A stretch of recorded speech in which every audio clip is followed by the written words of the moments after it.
Ayan guys, kumukulo na yung aking pinakuloang mga mga kamote, gabi, at saka ano ba yung pinaghalo-halo doon. Tapos ilagay ko na rin itong saging. Ayan guys, tara. Maglagay tayo ng saging kasi favorite to nila, lalo na ngayon maulan.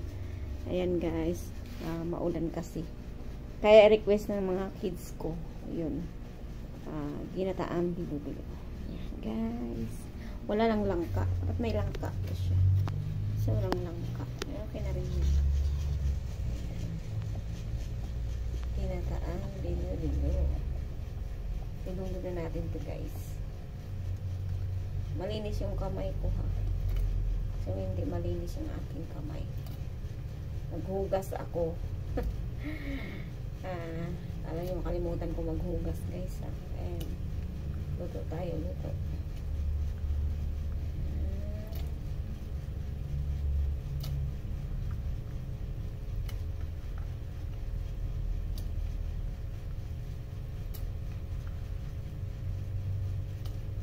Ayan. Paborito ng mga kids ito. Kaya, ayan ang niluto ko. Request din nila din. Sa malamig na panahon, lalo na pag nalamig na to siya, ilagay na natin sa ref. Yan, sarap kainin yung malamig galing sa ref. Diba? Kaya dinamig-damihan ko na rin para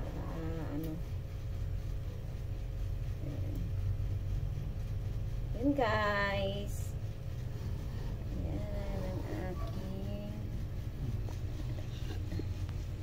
wala lang, mahulog ng aking cellphone. Ayan. Hintayin natin kumulo yan. At may lagay natin yung gata. Asukal pala. Saglit lang naman kasi maluto yan.